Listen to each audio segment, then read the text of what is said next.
Welcome everyone to Mayo Clinic Q&A. I'm Dr. Helena Gazelka. Epilepsy is a neurologic disorder that affects the central nervous system and causes seizures. It affects 3 million Americans and nearly 65 million people worldwide. Thankfully, treatment with medications and sometimes even surgery can control seizures for the majority of patients with epilepsy.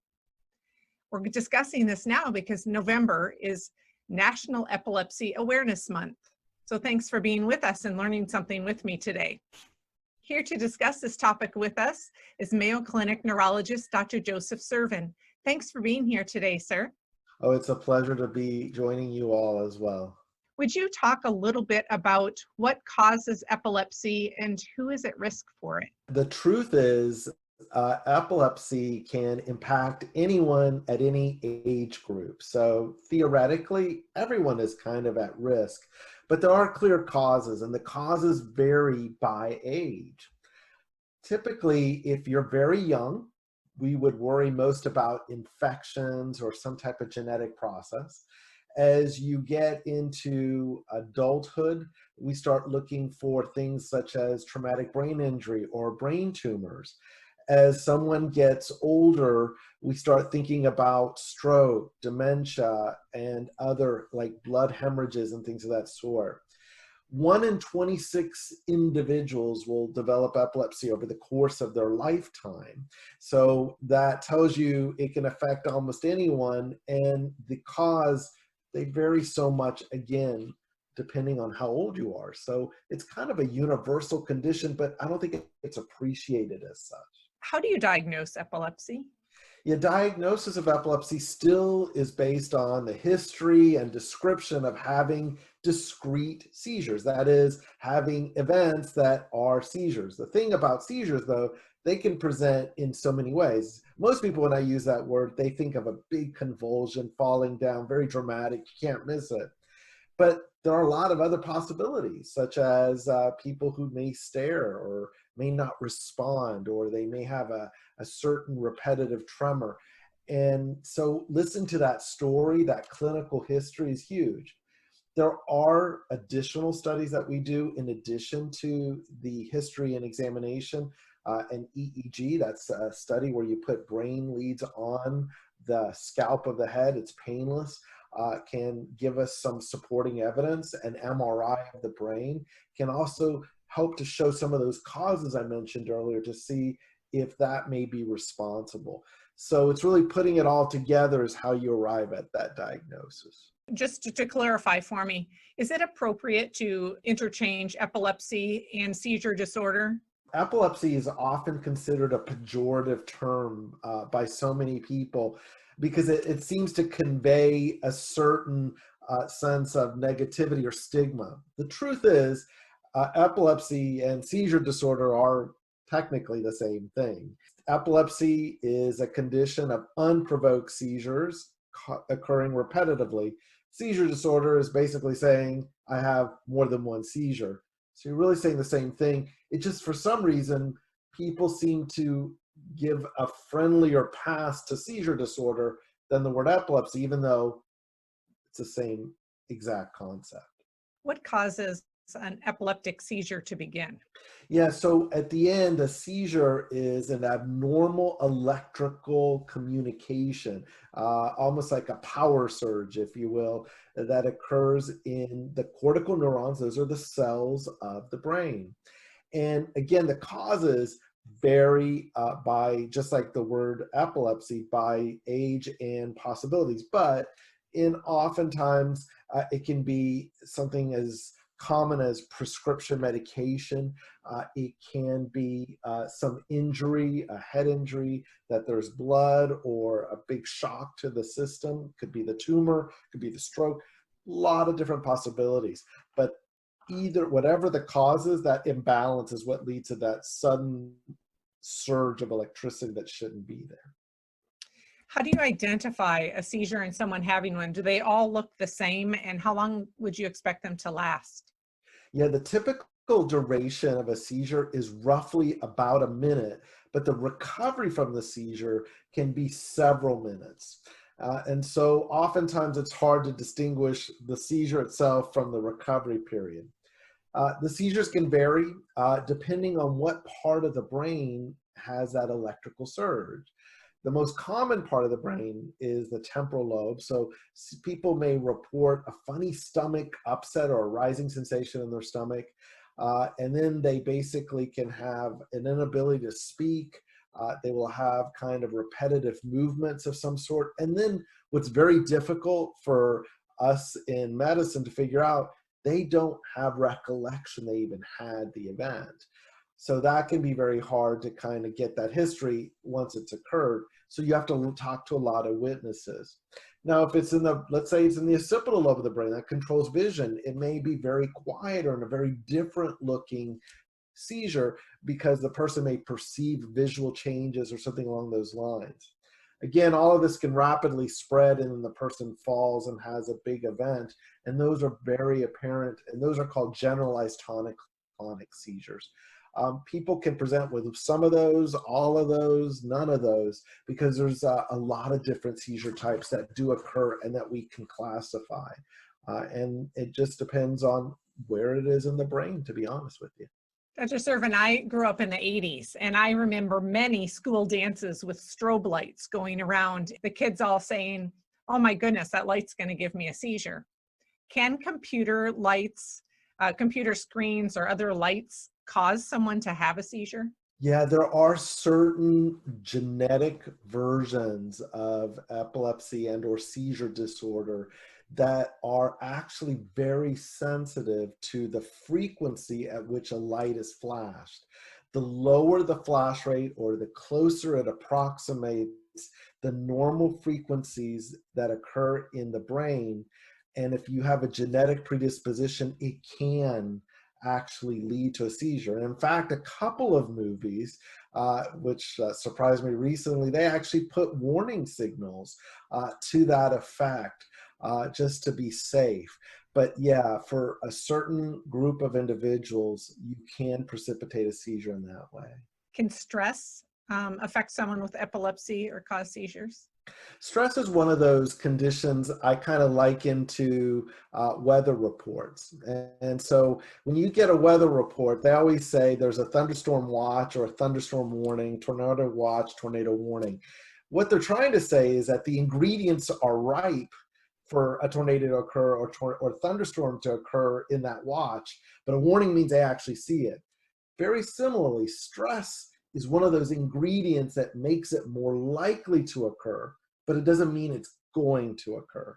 So it's just one of those conditions that, yeah, we hear a lot of people who have seizures report that stress was occurring at the time they had it. And yeah, that may have been the ingredient, but it's not the actual cause. It was maybe the match or the extra thing that pushed you over that led to the actual cause to lead to the seizure. How do you treat epilepsy? Well, here's the good news. There's a lot of treatments. There's almost the short answer is there's medications. If medications don't work, there's surgery. There's even diet. There are devices. Ultimately, the first stop, if someone has more than one seizure and there's a reason to put them on medication, is to start a medication.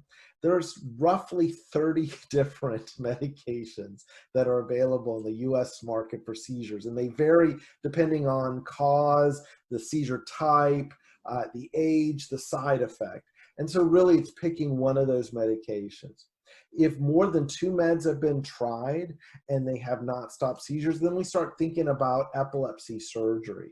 And there are a lot of different variations on surgery that can be done, assuming it's safe and we can find a discrete single location from where the seizures are arising from in order for us to be able to do that. If surgery isn't possible, then we start looking at devices. Devices help to serve almost like a pacemaker for the brain. There are about 4 different types that can be utilized and are all available within the Mayo system. And then the other item is that there is a diet, believe it or not, the ketogenic diet, modified Atkins diet, actually invented at Mayo Clinic, I might add, in the late 1920s, is one of the acceptable management strategies for certain types of epilepsy. So the point is, lots and lots of possibilities that may work. I also remember hearing that people with epilepsy or seizure disorder are not allowed to drive. Is Yeah. that true? Can patients drive? Can they exercise? Can they play sports? I'll start with the driving. So that one is specifically called out on almost every state law, that if someone's had a seizure where they lost consciousness, and they make a big point of that, then you are not able to drive. Now, the duration that you're not able to drive varies from state to state, believe it or not. From 3 months in Arizona, 6 months in Minnesota, and in Florida. And it can go up to a year for certain other states. So at the end, they all insist that you become seizure free for that amount of time before you're allowed to drive. But if you are well managed, yeah, you can drive. Exercise is never the wrong answer. You can always find something that's safe to do. Run, walk, whatever, you go outside. So that is something that absolutely is available for anyone. Play sports, absolutely. Maybe it's not the right thing if you're going to play boxing, or maybe you have to be a little bit more careful if you're going to do scuba diving, where there's a little element of additional risk should a seizure occur. But for a vast majority of other sports and activities, oh, absolutely. There's no reason this should stop anyone from doing what they want to do. Dr. Sirven, you mentioned earlier that there are some predisposing conditions that can cause someone to develop epilepsy over their lifetime. Is there a way to prevent epilepsy if someone should have one of those disorders that might lend itself to that problem? Yeah, I wish I could simply say that there is an easy preventative. The answer is not really. It's really preventing whatever those causes are. So let me kind of take it for an older adult. If we know that stroke is a cause, and actually one of the more common causes of seizures in the older adult, preventing strokes then becomes a way that you actually prevent epilepsy in people. Same is true for other potential causes for which you can make very conscious decisions to avoid having a problem with later in life. Once you have epilepsy-specific preventative measures, not too much that we know of, but the hope is that as we try to understand epilepsy and how it develops in people, we may have an ability to do something such as that in the not too distant future, I guess is the best way to put it.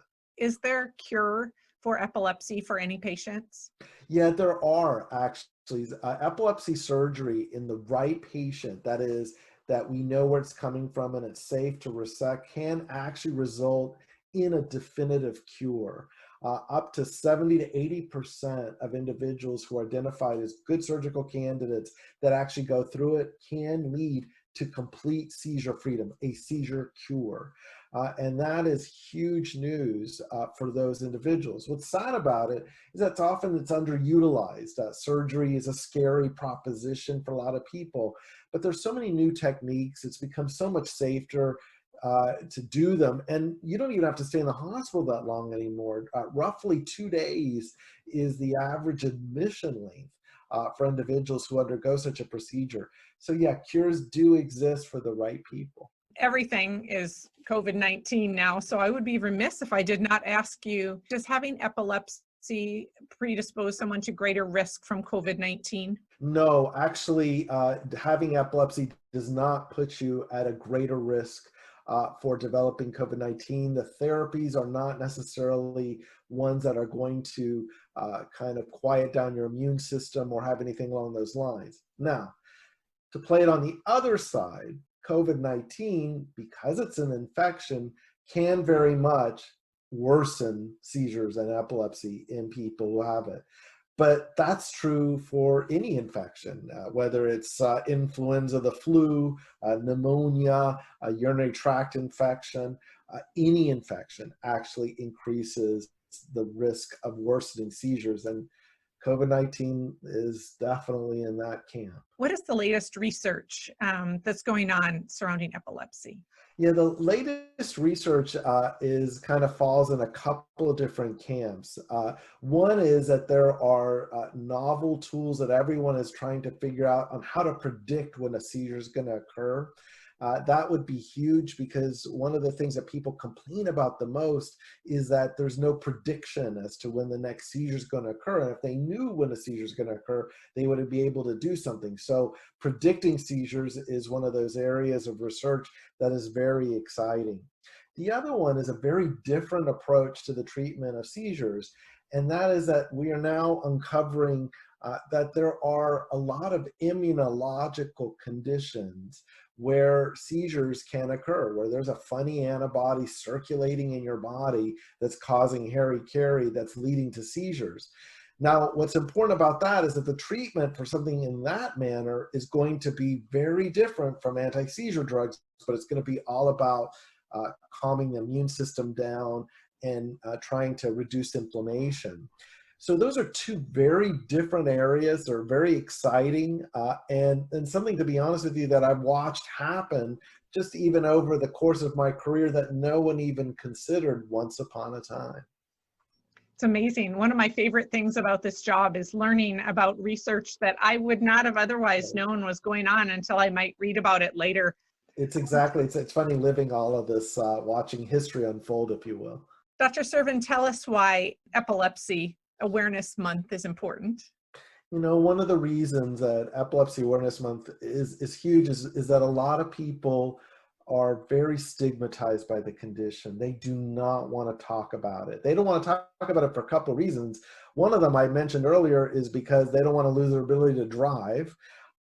They are afraid that they're going to lose their job if their employer finds out, because there's a lot of miseducation. So Epilepsy Awareness Month, just by definition, helps people put a spotlight on an area that we actually should be talking more about. It's a super common condition. And as you just heard a little moment ago, there's a lot of things we can do for it. And the worst thing is just to sit there languishing at home because you're afraid of an employer not being able to drive or something in that manner, and just afraid of all the consequences, when the truth is there's a lot of hope and a lot of things that we can do. And something like Epilepsy Awareness Month helps to shine that light so that people talk about it and it's not made such a huge deal. Our thanks to Mayo Clinic neurologist Dr. Joseph Sirven for being here today, telling us about advances in epilepsy research and treatments, and for talking with us about Epilepsy Awareness Month. Mayo Clinic Q&A is a production of the Mayo Clinic News Network and is available wherever you get and subscribe to your favorite podcasts. To see a list of all Mayo Clinic podcasts, visit newsnetwork.mayoclinic.org. Then click on Podcasts. We hope you'll offer a review of this and other episodes when the option is available. Comments and questions can also be sent to Mayo Clinic News Network at mayo.edu. Thanks for listening, and be well.